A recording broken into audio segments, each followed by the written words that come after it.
Good morning. स्वागत है हमारे चैनल पे। आज हम देखेंगे फ़ोटोशॉप की पहली क्लास।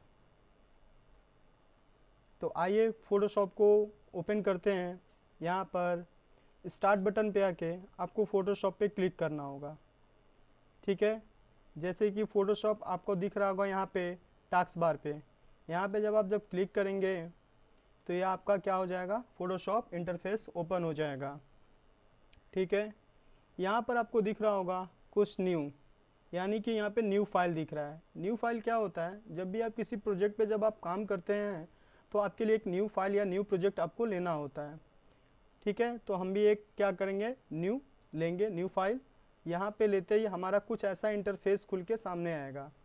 जैसे कि हम आपको बताए हैं कि जब भी आप किसी नए प्रोजेक्ट पे आप जब काम करते हैं तो आपको प्रोजेक्ट का नाम देना होता है। तो यहाँ पर आपको दिख रहा होगा प्रीसेट डिटेल्स। प्रीसेट डिटेल्स का मतलब हो गया कि यहाँ पे आपको आपके प्रोजेक्ट का नाम देना है। तो यहाँ पर हम आकर अपने प्रोजेक्ट का नाम अगर हम दे देते हैं क्लास 1 दे देते हैं हम। ठीक है, और यहाँ पे आपको दिख रहा होगा विड्थ और यहाँ पे दिख रहा होगा हाइट। और हाइट और विड्थ क्या होता है, जैसे कि आप किसी बैनर या पोस्टर को आप डिज़ाइन करते हैं तो आप अपने फ्रेम की क्या रखते हैं, हाइट और विड्थ रखते हैं। जैसे कि 2x4 हो गया, 2x4 हो सकता है आपका, या 6x10 हो सकता है।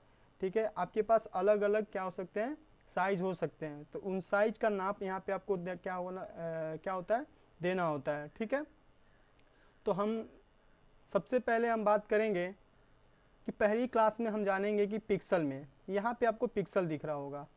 पिक्सल में आने के बाद आपको पिक्सल देना होता है, यानी कि जो आपका मान लीजिए कि जो आपका यह स्क्रीन है। ठीक है, ये आपको जो स्क्रीन दिख रहा है, ये स्क्रीन का जो टोटल इंटरफेस है इसका क्या होना चाहिए। तो हम रखते हैं यहाँ पे 90।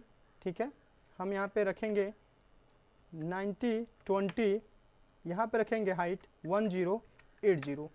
इससे क्या होता है कि यह आपका जो पूरा स्क्रीन है, पूरा फुल स्क्रीन पे आपका शो करेगा बनने के बाद आपका प्रोजेक्ट। ठीक है, यहाँ पे रेजुलेशन, यहाँ पे इसकी क्वालिटी दिखाता है। वैसे तो हम लोग प्रिंटिंग के लिए देते हैं तो क्या होता है, वो कितना भी आप 200 कर लीजिए, आप 200 कर लीजिए या 300 कर लीजिए या 500 कर लीजिए, जितना भी अभी रेजुलेशन रखते हैं वहाँ पे आपको प्रिंटिंग के दौरान वो क्या करते हैं, वो 200 कर देते हैं। ठीक है, तो हम लोग भी पहले से 200 हम करके रखेंगे रेजुलेशन को, और यहाँ पर आने के बाद आपको क्रिएट करना होगा। और हमने ये चीज़ क्रिएट किया तो देखिए आपके सामने ऐसा कुछ इंटरफेस खुल के सामने चला आया। ठीक है, अब आते हैं कुछ टूल्स के बारे में हम जानेंगे कि कौन सा टूल किस तरह से यह वर्क हमारा करता है। तो यह होता है हमारा मूव टूल होता है। यहाँ पे दिख रहा होगा मूव टूल। मूव टूल क्या होता है, किसी भी ऑब्जेक्ट को क्या करता है, यह मूव कराता है। यानी आप उस ऑब्जेक्ट को आप सिलेक्शन करके मूव करा सकते हैं। जैसे कि यहाँ पे आपको दिख रहा होगा बैकग्राउंड, इससे हम लॉक को डबल क्लिक करके या 1 क्लिक में हम लॉक को बंद कर सकते हैं, या आप यहाँ से भी लॉक को यहाँ से भी आप बंद कर सकते हैं। ठीक है, यानी कि अनलॉक कर सकते हैं।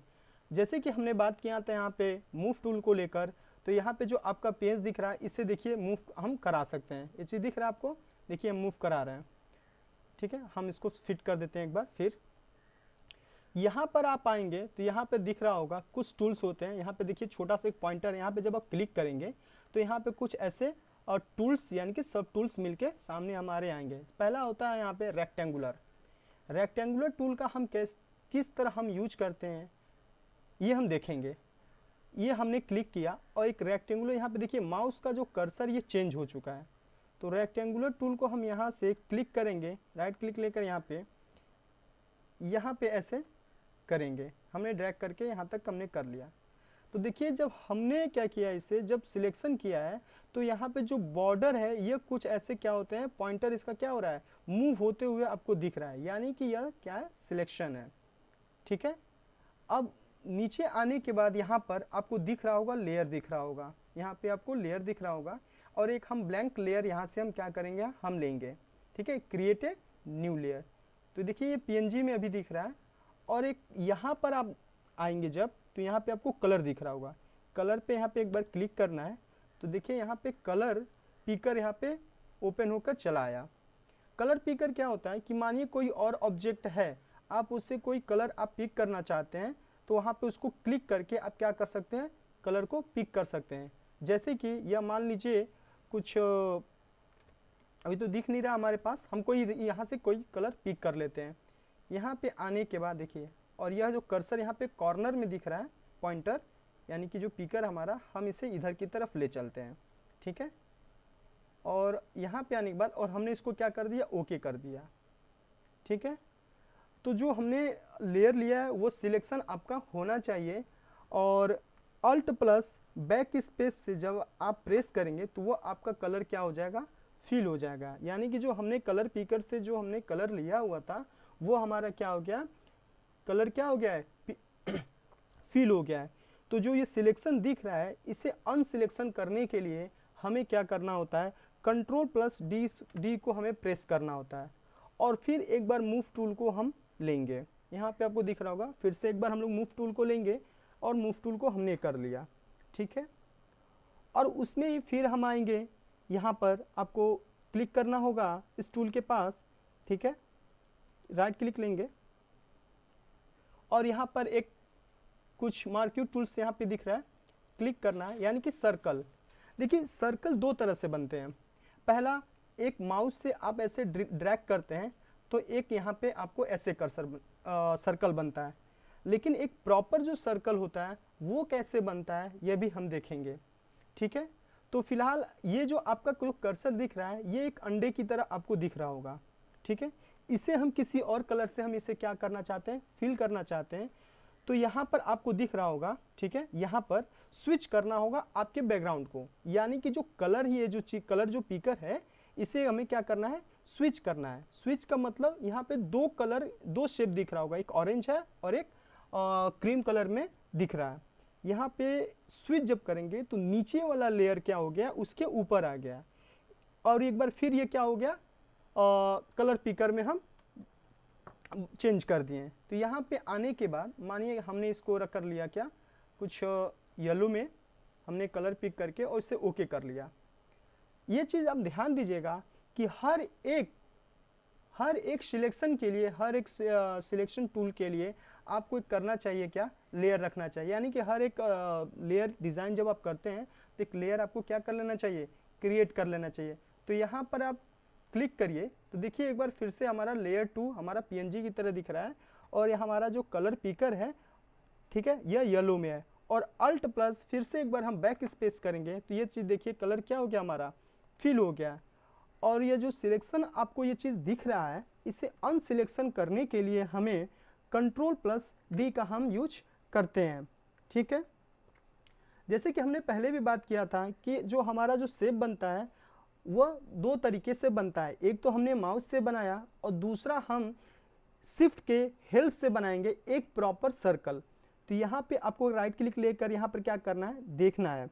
यहाँ पे जो सिलेक्शन हमने ले लिया, सर्कल ले लिया यहाँ पे, और शिफ्ट के साथ जब आप इसे ड्रैग करेंगे तो देखिए यह पूरा प्रॉपर क्या हो रहा है, ये एक सर्कल बन के हमारे सामने चला आ रहा है, ठीक है। एक बार फिर से हम एक नया लेयर ले लेंगे, ठीक है।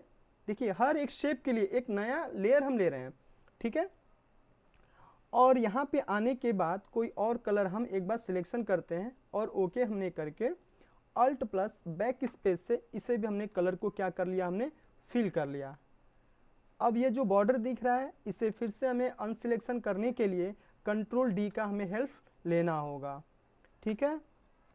फिर से एक बार यहाँ पे मूव टूल के नीचे एक टूल यहाँ पे दिख रहा होगा, यहाँ पे क्लिक करेंगे, यहाँ पे सिंगल रो मार्क्यू टूल हमारा दिख रहा है।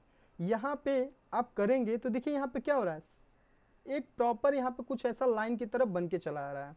एक हम फिर से एक लेयर लेंगे और अल्ट प्लस जो हमारा कलर जो फिल है हम उसे ही सिलेक्शन रहने देते हैं, या कोई और दूसरा कलर पिकर आप लेना चाहते हैं तो आप पहले की तरह जैसे हम बताएं आप उसे यूज कर सकते हैं, okay. Alt plus backspace लेंगे तो यहाँ पर दिख रहा होगा कि आपको एक कलर, एक यानी कि एक लाइन क्या हो गया, ड्रॉ होकर चला आया है नीचे। और ये जो सिलेक्शन दिख रहा है इसे हटाने के लिए कंट्रोल डी का हम यूज करेंगे, ठीक है। फिर से एक बार हम आते हैं और यहाँ पे सिंगल कॉलम रो, ये हमारा रो में था और ये हमारा क्या है, कॉलम में है। तो कॉलम में जब आप करेंगे ऐसे तो देखिए यहाँ पे कॉलम में हम करना चाहते हैं तो हम कॉलम हम कर सकते हैं। एक बार फिर से हम एक नया लेयर लेंगे और अल्ट प्लस बैक स्पेस करेंगे। सिलेक्शन जो टूल है हमारा यहाँ पे जो दिख रहा है, इसे हटाने के लिए कंट्रोल डी, ठीक है। एक बार फिर से हम इधर की तरफ देंगे और एक नया लेयर लेकर और अल्ट प्लस बैक स्पेस करेंगे, ठीक है, और कंट्रोल डी, ठीक है। फिर टॉप देखिए, टॉप पे हम देना चाह रहे थे बट हमारा टॉप पे नहीं आ रहा है। क्या हो रहा है, हमारा टॉप पे नहीं आ रहा है, यानी कि कुछ ऐसा लाइन करने के लिए हमें एक रो लेना पड़ेगा। तो हम फिर से एक बार हम रो में जाते हैं, यहाँ पे सिंगल रो मार्क्यू में आने के बाद यहाँ पे जब आप करेंगे तो एक रो आप क्या कर सकते हैं, दे सकते हैं। लेकिन आपको इसके लिए भी एक लेयर लेना होगा और अल्ट प्लस बैक स्पेस से आप इसे लेयर को फिल कर लेना है और कंट्रोल डी करके हमें सेट कर लेना है, अनसिलेक्शन कर लेना है। तो इस तरह से हमने कुछ पहले क्लास में हमने देखा क्या, रेक्टेंगुलर मार्क्यू टूल और सिंगल रो मार्क्यू टूल और सिंगल कॉलम रोल टूल, ठीक है। तो इस तरह से आप पहली क्लास में ये सारे टूल्स को आप यूज करके देखिएगा। अगर कोई भी प्रॉब्लम हो तो आप मुझे मैसेज कर सकते हैं। Thank you so much.